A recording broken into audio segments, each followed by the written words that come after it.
Say hello to the one, the only, the lovely, the talented Justine Huxley, a.k.a. Wattson. What's up? Hi, how's it going? Oh, we are doing great here. You've already got a bunch of people talking about how much they love Wattson. Welcome, and thank you for coming to the stream. I know you're busy. Like, I couldn't get you during the day. I tried to get you during the day, and it didn't work.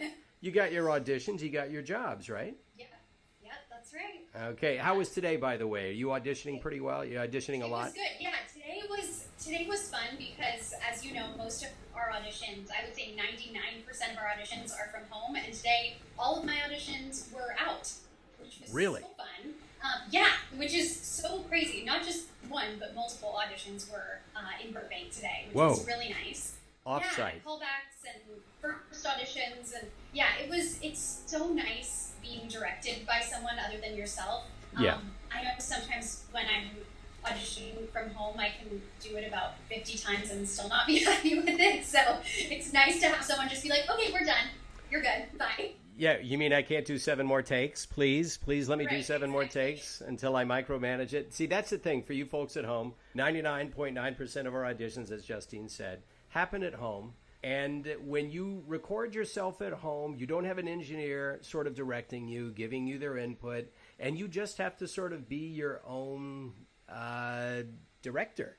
When you auditioned for Wattson, did you do it from home first and then have to go in for a callback later? So I just did it from home. I didn't get a callback. I booked it directly from my initial audition. What? Which I think is, I know, it's very interesting because I just found out some of us, as Johnny told you, we went to Respawn last week, the studios, and I found out that everybody got called back, and so maybe they made a big mistake. Who knows? No. So glad that so I really didn't know the scope of the game when I got it. They said, yeah, it's just a new game. We don't, They do that there. They like to downplay it because this big thing. Yeah, exactly. So I really didn't know anything about it when I went in because I had talked to no one for my callback. Right. And they, when they do these, especially for video game auditions, they give you so little information about the character and about the game, and so much of it is in code. So it was fun to talk to them, but a lot of it was also in code when I went there for my first session. So it was interesting.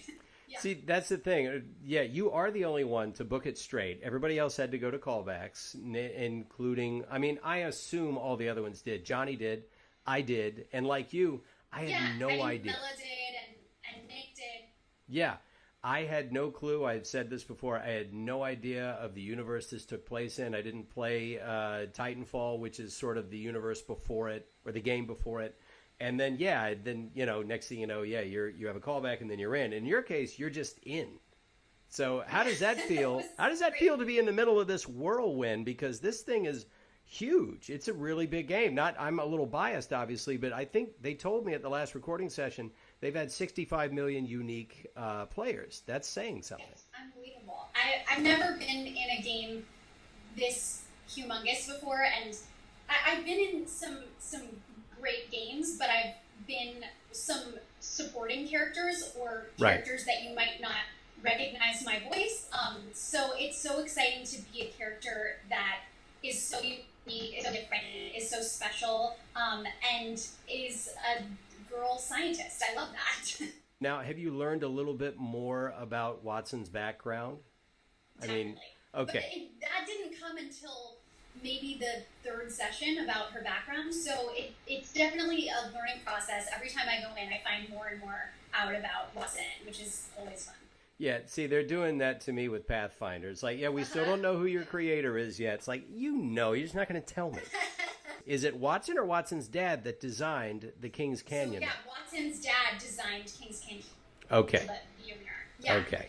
Now, of course, how does that feel now that you're beyond Kings Canyon? We have to go into Season 3 map. I know you don't game, everybody, by the way. Sorry, guys. Justine does not game. When I went to Respawn last week, the play testers were super excited to meet us because they listen to us all day, every day, and they asked me if I wanted to play, and I told them sure, but I'm going to need a lot of help, and within the first maybe 2 minutes, I died immediately. You lasted 2 whole minutes because I didn't. No, if you've seen the videos. Second time, my first time playing, I couldn't get out of the water. I was just flailing, splashing, and our community manager, Jason Garza, he had to come in and take over for me because there was no way I was going to get out of that water alive. Yeah, believe me, I decided it would be fun if I documented me trying to learn the game. And that's why on YouTube, those first 5 or 6 videos is just me epically failing. It is, if you don't game, like I didn't really game. It had been years since I gamed. And it is not easy. And even gamers like my brother, Pappy Dave, he's on the chat at some point probably, and he's streaming here too. He games and he gets it, and he said even then this game is hard. It is hard. It's not easy for my gamer friends too. But it's a good challenge, I think, for them.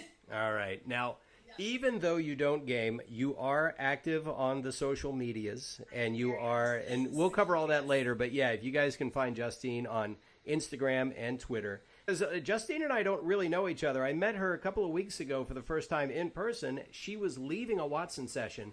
I was coming in for a Pathfinder session. She's the sweetest person in the world. We took a picture together, and don't let the picture fool you. She was standing on a stepladder next to me. She is tiny, but she is a force of nature. You've been, singing and performing since you were 3? Yeah. I got my SAG card at age 6, doing a Brawny Paper Towel commercial. Okay. So that was a lot of fun. So I used to do commercials when I was a kid, but yeah, I've been singing since I was just a little baby. My dad is a composer and a jazz pianist and child actor. He was in shows like Bewitched in the 60s and Star Trek. Nice. Captain Kirk's nephew on Star Trek. Really? Really cool. Yeah. He was on the Brady Bunch. He got Greg Brady to smoke. That famous episode. So show business has kind of been in my blood. My grandmother was an old MGM Hollywood dancer. My grandfather was a jazz saxophone player. So I've had a lot of people in my family in entertainment. So it was kind of like that was my path. So my dad would play the piano when I was very little, and I would sing with him. We would go to see musicals all the time, plays. I grew up in LA, so there was so much here. I was really lucky, and I went to a performing arts high school, which I loved in the theater program called BLOXA, the LA County High School for the Arts. Mm-hmm. And then I went to college in New York at SUNY Purchase in their theater program there, in the conservatory. And I stayed in New York for 12 years, and then I moved back to LA, and that's when I got into voice acting. Wow. So you grew up in LA. You're basically the progeny of showbiz people. And then you go to New York for training, and you come back. You know what? There's nothing else you could have done with your life. This is what you're supposed to be doing. Just in case you had any doubt, I'm here to tell you you're supposed to be doing exactly this right now. Yeah. Right. When I moved back to LA, I didn't think about voiceover at all. I was thinking on camera, doing more theater, possibly even moving back to New York. I was just kind of burnt out from New York. It was tough. New York, when you're a struggling actor, is really tough. And I had just gotten done with a tour of a new musical, and I came back to LA to be with family and regroup. And 2 of my cousins, who make their living as voiceover artists, they suggested, well, why don't you think about doing voiceover and start taking classes? And I took a commercial voiceover class with Nancy Wattson at Frame Tracks Audio. She was great. She produced my demo, and I got an agent, and then I started doing more commercials. And then I thought, I really want to do animation. I'm a singer, and I did an animation demo with Lori Allen, who is amazing. She's on SpongeBob and Family Guy, and she's so fantastic. So I did my animation demo with her and Susan Paleo at Voice Fest West, and I started doing more animation, which I love. I also noticed on YouTube you've got some videos of you singing. So is anything like that happening? Are you going to record an album or anything like that? So I mostly do musical theater. Okay. And I'm involved in a few workshops right now of musicals, some new do musicals, but every few months I do a charity show with some other voice actors, but musical theater actors too, called Miscast. And some of those videos are from that concert that we do in North Hollywood every few months at the Federal Bar in North Hollywood. And you sing songs that you are totally wrong for. So I've sung songs where I was a man, a very strong macho man. I've done songs where I was a stalker. I've done songs where I was a little kid. It's a lot of fun, and we do it for Project Angel Food, which is really cool. Do you sing? Yeah. Well, the funny thing is that Wikipedia says I'm a singer, and that's just not true. I have occasionally imitated a singer for a table read or for something on a show. It ain't happening. I sing probably as well as Pathfinder sings. We'll put it that way. Should be not well at all. You've obviously had a lot of training, and you're doing musical theater. Do you do anything else to stay sharp? So I still coach every once in a while. Okay. Do you know Art Butler, the voice actor Art Butler? I don't think I do. No. He's a great voice actor, and he voice directs at Voice Tracks West sometimes, and it's amazing. Their services are amazing, and if you're having my agency, they don't have a director, so almost all of our auditions are from home. So when I have something that I'm kind of having trouble with, or you know what, I really would like an extra ear to listen to this, or maybe I just really don't want to edit today. I go into Voice Tracks West, and it's $15 for 15 minutes, and Art will edit, direct you, and send it off to your agent. It's amazing. So that helps me stay sharp a lot. It's 10 minutes from where I live, and it's very convenient. I think that Dee Riley Baker's website, iwannabeavoiceactor.com, is one of the greatest resources. Almost every time I get a callback or something, I'll go back and read the callback section or the recording, what to do in a recording studio, just to get my mind in the game. And okay, I'm checking this off. I'm doing this. Okay, that's what it is. I'm doing it right. What was the hardest part about the recording process for Wattson? Was it just getting into the character when they don't give you a whole lot of info? I think that's it. It's getting into the character when they don't give you that much info. Also, the R's, for the French R, is always hard when you want to be able to be understood. Yes. I feel like over the last few sessions that I've lessened the R a little bit because it was getting so that it was like on the mic it was sounding so strong that you couldn't really understand it.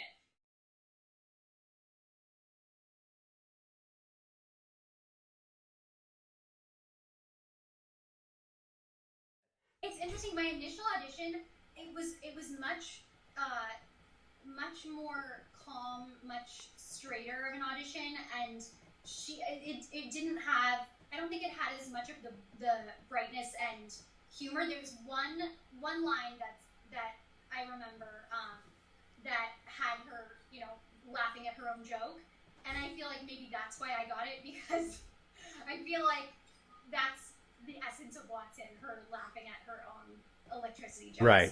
So when I was 3 years old, my parents took me to San Francisco, and I got up in Ghirardelli Square and just started giving concerts of Letters and Hammerstein music, and people all crowded around. Wow. Yeah, I was never shy. I've never been shy in my life. I see now why there was no callback. I know you weren't the only one that read for it. That's not possible. I think they just said, hey, why are we going to waste everybody else's time? This is Wattson. There it is. Do you have any projects coming up that we can look out for? Yeah, actually, I've been doing some dubbing lately, which is a lot of fun.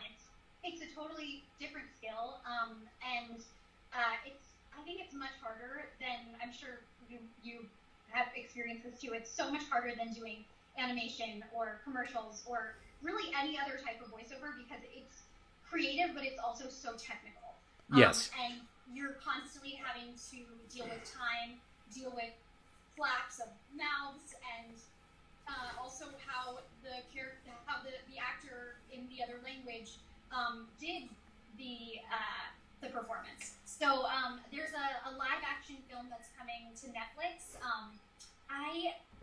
the working title was Astronaut, but I think it's a different title. I'll post it on my Twitter when I find out. I think it's coming to Netflix November 1st. It's about it's an Italian movie, and it's about a man that has no gravity. He was born without gravity, and I play his love interest. And it's a really sweet movie, and it's about how he becomes famous and doesn't like the fame, and how he deals with being able to fly. Is there anything you wanted to ask the fans? Well, my favorite questions from the fans are these three questions I got asked the most. What does Wattson's hair look like under her hoodie? That is probably the number one question I get asked. The number two question I get asked is, when is Wattson going to get a pet? And is her pet going to be an electric eel? And the third question I get asked is there going to be a Netflix series? And we don't know, but that would be amazing. But for the first two questions, what do you guys think Wattson's hair looks like, and what pet would you like Wattson to have if she had a pet? Okay, let's open that up for the chat right now. What does Wattson's hair look like under the cap, and what kind of pet does she need to have? I actually could see her having something tremendous, like some huge animal that, of course, is just extremely docile around her, and then anyone else, it just murders them when they get anywhere near her. Yeah. I got a great. There was a piece of fan art that I retweeted recently of someone drawing an electric eel around Wattson's neck, kind of like a scarf, and it was so cute to say that the fan art has been amazing. Yes. Shout out to Respawn, because it isn't just a great game they made, but they gave us some really good concept art to go on. Even though we didn't have a lot of information about the characters, their concept art is amazing. Let's see. We have anything from her hair probably looks like she got hit with 11 million volts, to Finn's hair from Adventure Time.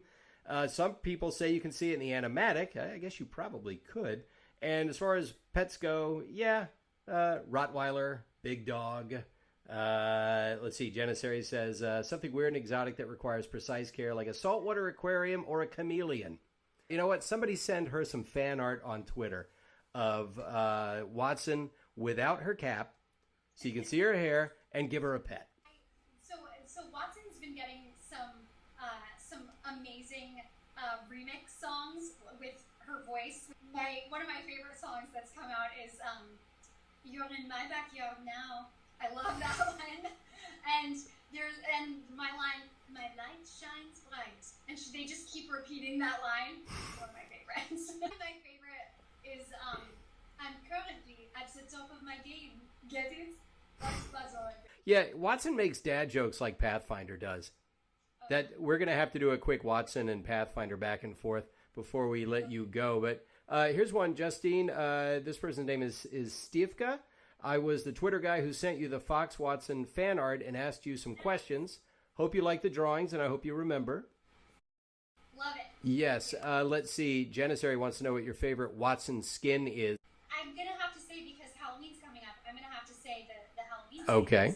I love the bats and the orange-black motif and her new hairstyle. Here's one from Rogue Biologist. Were there any lines Wattson had that were hard to say in the French accent? You mentioned the hard R earlier, or the R. Mm-hmm. Were there any other lines that you said, maybe we should, sort of tweak this because this may not be, something that they'll understand? I feel like one of the hardest words to say with the R is registered. That's a hard one. So I had to lessen that. And sometimes the writers are so amazing. Tom, Lindsay, Manny, all the writers on Apex are so great, and they are, if you're having trouble with a line, they'll say, okay, well, that's not working, let's try something else. So it will all work out. This is a question we get a lot, but we already know the answer. Did Justine like or enjoy working with Chantel Van Santen? Well, we don't really read with the other actors. I believe you... I never met her. I think she's super talented, but I never met her. Like Chris said, we just met a couple weeks ago, and I just met Mela, who plays Lifeline, last week for the first time. I just met Johnny, who plays Crypto, last week for the first time. I met Nicholas at, I think, my second or third session, and Allegra I've been friends with for years, so that was really fun to see her and realize, oh, we're in the same game. This is so exciting because we've never done a project together.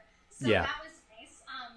And so Nick and Allegra, Nick plays Octane for those of you who don't know, and Allegra plays Bloodhound. Nick and Allegra and I went to EA Play on the same day a few months ago in June, and we had the best time. It was the most amazing VIP treatment, and the Respawn people took us all over, and we got to see the trailer for the new Star Wars game that Respawn is doing, and all the cool Apex stuff. We got to play Apex for the first time with Wattson at EA Play. It was really Nice.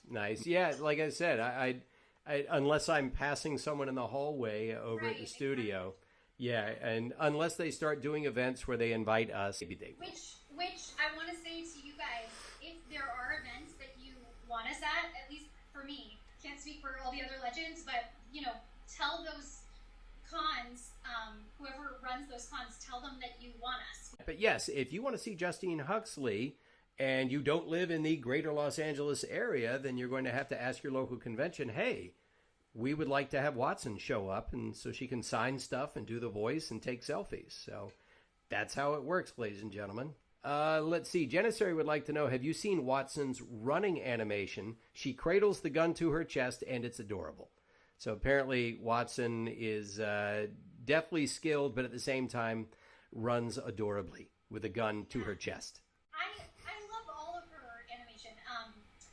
One of the animators, his niece did the mocap for Wattson before I believe before I even started recording, and she is so cute with all of her movements and her hand gestures and her Wattson clapping. I love it. A rogue biologist who lives in Australia is one of the viewers of my stream, and I believe has a stream himself. Would you ever come to Australia for a convention if asked? Yes, please. I would love to go to Australia. One of my best friends last week moved to Sydney, so I am so there. I would love to go to Australia, and I could stay with him and do a good 2 weeks maybe in Australia would be amazing. I would love that. I'd love to go all over. Melbourne, I'm dying to go to. Perth. Here's one from Ricky. The question has sort of been asked, but sort of not. She wants to know, was it hard for you to get the French accent down? We know that you can do the accent, sometimes too well, because you want to make sure that people can understand it. Was it hard for you to sort of get comfortable with the French accent? Or is accents something that you sort of have an affinity with? So, I was really lucky, and I took French in middle school and high school. So I took French for about 5 years, and though I don't remember all of it, I definitely can speak conversational French, so that really helps. And my first French teacher was from Alsace, France, and she was so strict with us on our accents. And if we didn't have good accents, she called us out in front of the whole class, and she was a very intense, strict teacher. So I think Madame Tokar for Wattson. Nice. See, and now you probably owe her money. Carluby Tubi, well, that's a cute name right there. What's your favorite food, and what would be Wattson's favorite food? You can't say croissants. I'm just going to go ahead and throw that out there. That's too easy. My favorite food is, I love sushi so much. I'm going next year to Japan for the first time, and I just cannot wait. I've always wanted to go. And speaking of sushi, Watson's favorite food would probably be eel sushi. That makes too much sense, actually. Speed Pro Gaming wants to know, so what do you think of Caustic and Watson's relationship? I think it's adorable, because Caustic is this really gruff guy that doesn't like anyone, and yet he likes Wattson because they're the two scientists in the game, and they have things in common. They relate to each other, and he's kind of like a father figure to her. So I love it. I love that she's the only one that can kind of get him out of his shell and make him happier when he's poisoning people with his inventions. All right, some people wanted to hear us order from McDonald's. What, are we going through the drive-thru? Yeah, okay. Pathfinder and Wattson going through. Okay, now they want to hear a McDonald's order. All right, let's see. Okay, let's just say that there's a bunch of us jammed into a VW Bug, and Pathfinder is driving, and Wattson is riding shotgun, and they have pulled up to a McDonald's drive-thru. Hi, everyone. Okay, keep it down. I've got to get the order together. Hello, how are you? You're working really hard for almost no money. Sorry about that. Anyway, I'd like a Big Mac, small fries, chocolate shake, filet of fish, 2 orders of the McRib sandwich, even if it's not currently the McRib sandwich deal, and 5 sodas, all of them Diet Fresca. What do you guys want? I would just have some French fries because that's easy. I'm French. Hey, everybody! Wattson ordered French fries, and she's French. Caustic isn't laughing. Oh, Caustic. Oh, you're so silly. Just order something. Something that won't make you gassy. Hey, by the way, my radio broke. Wattson, could you sing me a song while we wait for our food? I will sing a song in French for you. Is that Oh, okay? please. I love songs I can't understand. Que reste-t-il de nos amours? Que reste-t-il de ces beaux jours?